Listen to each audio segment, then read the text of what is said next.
Hi everyone, thanks for tuning in.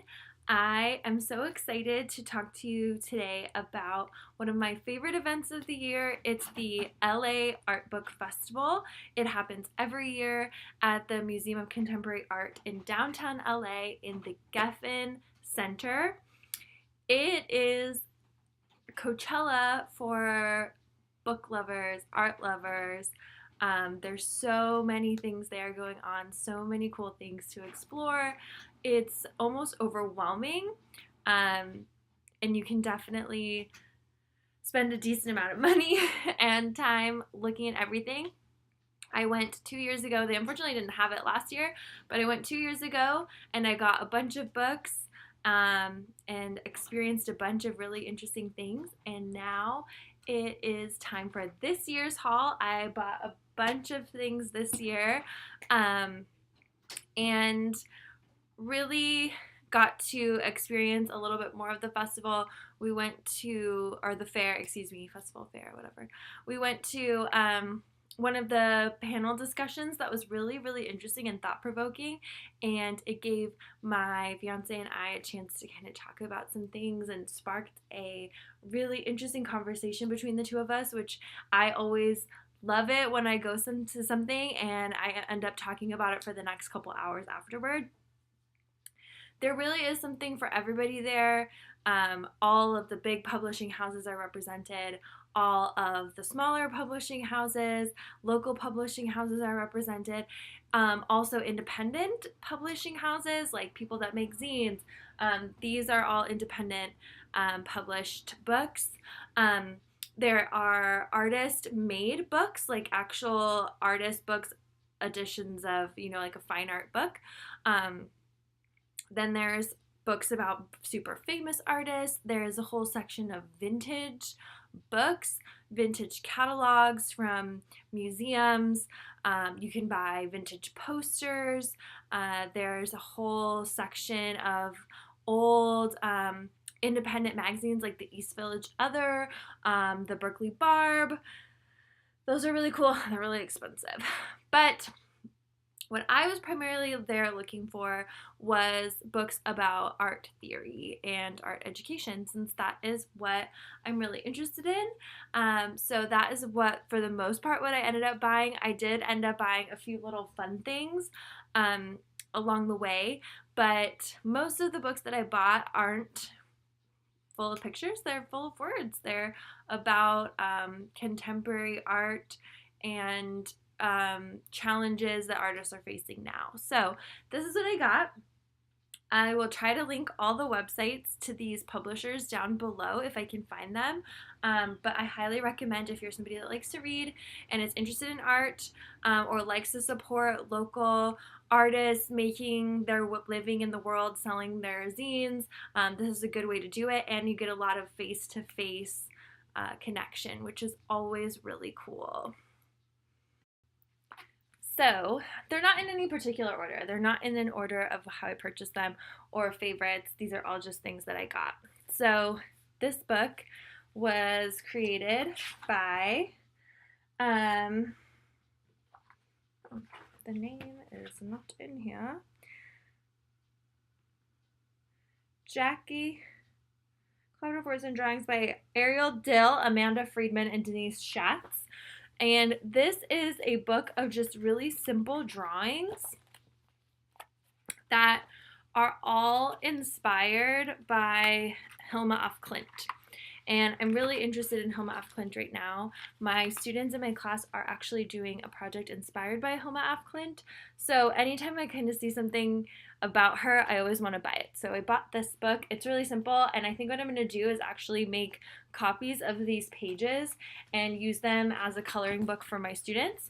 And there's also a little bit in the back about her process and the place where these pieces were produced and kind of the story behind it. So I liked this book a lot. It was really interesting talking to this person because she's also a fellow art educator.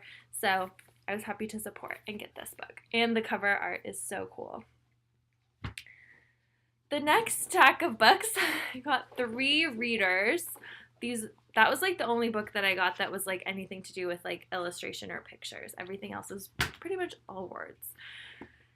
I got 3 readers from Cassandra Press. Cassandra Press, 2 women that were from Cassandra Press were the panel that we went to go see, which was so thought-provoking and interesting, and I ended up buying the 2 readers that they talked about during their presentation,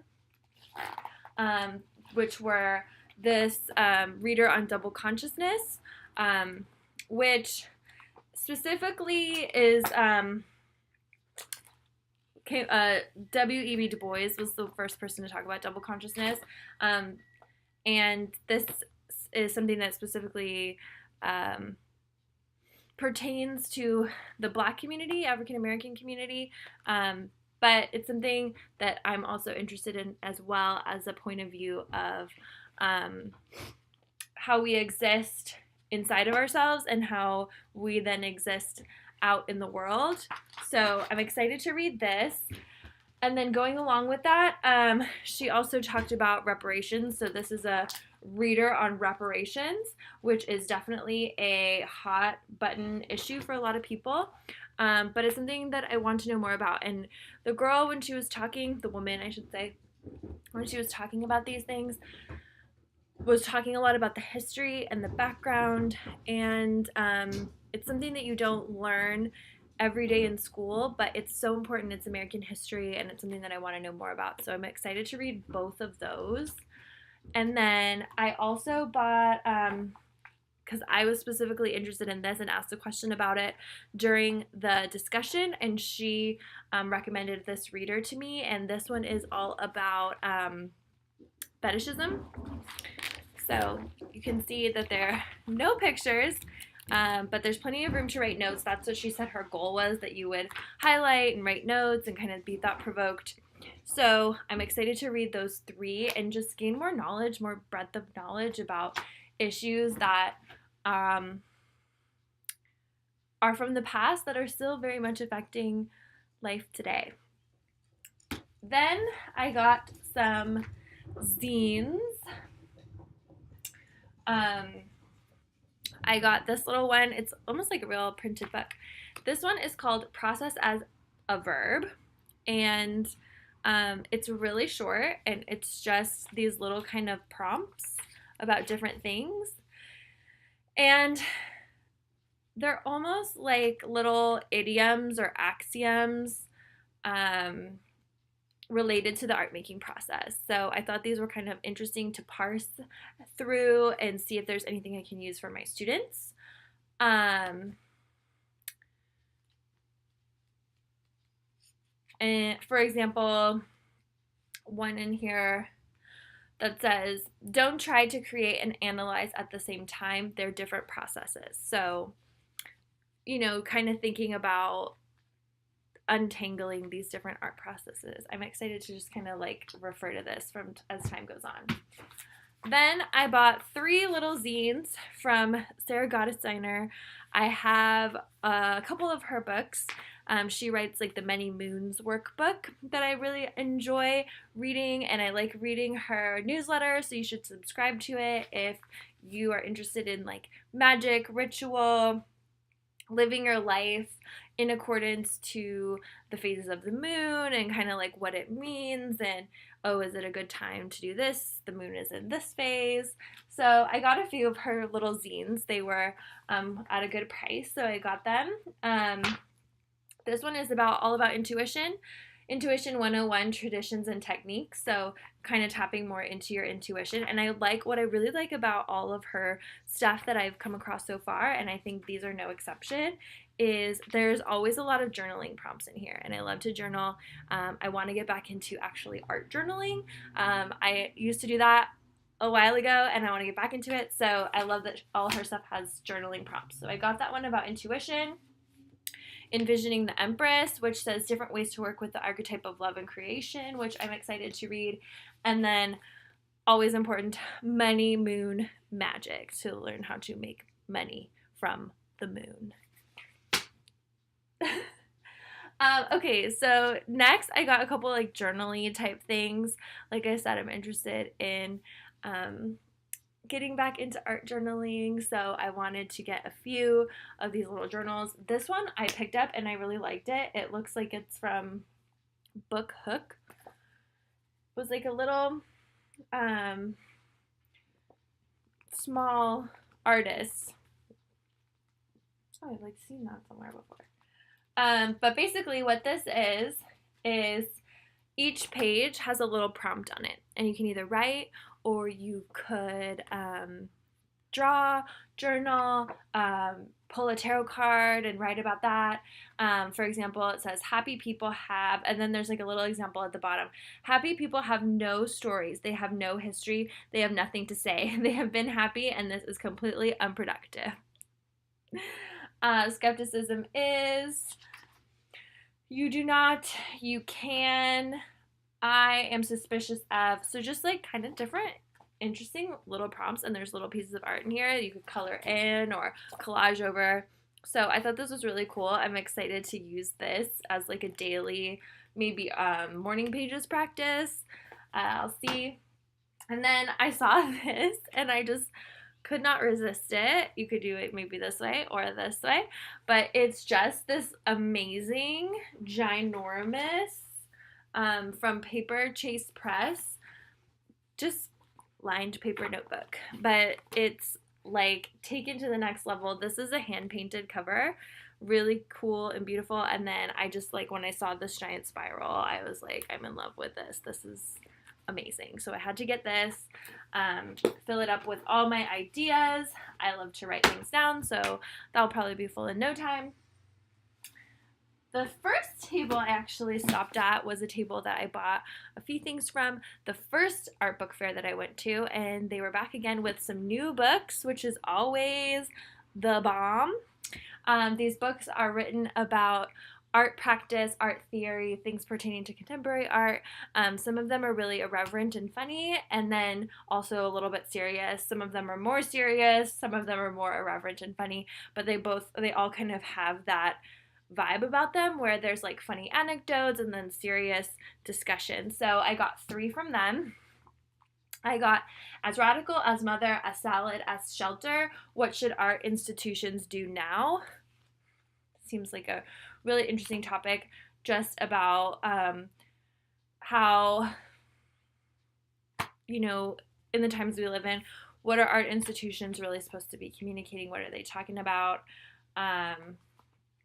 Especially in terms of politics. I also got Social Medium, Artist Writing, 2000 to 2015. This is a collection of different writings by artists, or how artists incorporate writing into their process, which is cool because I do a lot of writing, and writing is a big part of my artistic process and how I kind of untangle and figure things out, parse through what I'm inspired by and how I'm gonna then make it into my own thing. So I'm excited to check this out. Obviously, I'm excited for everything. And then this one I thought was really pertinent for me. It's called Draw It With Your Eyes Closed, the art of the art assignment. And so as an art educator, I just kind of want to read through here and see if I can glean any ideas. I'm always looking for new ideas that are coming from the more contemporary side. Not that the way things always have been done are bad. It's just interesting kind of to like take something from tradition and traditional art education and then something from more new ideas about art education and combine it together. Finally, I went to Valiz Press's table, which they're probably my favorite table at the art book fair. We're in the corner of this really, really crowded room. I could barely look at everything on their table, but I almost wanted to buy every single book. I bought 3 books from them last time. I bought 3 books from them this time. And I wanted pretty much everything that they had. So they had a whole bunch of new books, totally different ones than from what I bought before. I didn't even see the ones that I bought before at the table. So these are all new, and they said they have an online store, which is kind of dangerous. But so I bought Plan and Play and Play and Plan, Defining Your Art Practice. So this is just a lot of different artists discussing their art practice. what it means to be an artist. There's so many different types of artists and so many different processes. So that's what this is about. I got one about, this one's called Aesthetic Justice, Intersecting Artistic and Moral Perspectives. I was prompted to buy this from the discussions from Cassandra Press. They were kind of talking about ethical and moral obligations of the artists, the ethics of living one type of way and conveying a certain type of message in your art or what have you. So this title jumped out at me because it was related to that discussion and it's something I'm interested in. So I got this book. And then the last book that I got is this book. This is a chonker. I mean, wow. I bet this is going to be just the most satisfying book to read. It's called The Lure of the Biographical, on the Self-Representation of Modern Artists. And I think most, if not all, art is inherently biographical, autobiographical. So I'm kind of just interested in what this is saying. It says back here, zooms in on the supposed relationship between the art and the personal image of artists. I feel these are kind of two sides of a coin in a way. So I'm excited to kind of compare and contrast what these two books are about. But that is everything. I will link everything in the description if I can find the websites for all of these lovely things that I bought. This was so heavy to lug around. I also bought this awesome tote bag that says Books is Power, but it's hanging over there. So let me know if you have any questions about any of these books, and I definitely want to post some thoughts and maybe some discussion questions about these books once I read them on my blog, and I'll probably write about them, do a little book review, and make some suggestions for further reading based on how I feel about these once I get done. So I hope you enjoyed seeing what I got at the art book fair. It was such a fun experience. I love LA. I can't wait for my next time to go back, and I'll see you guys soon. Bye.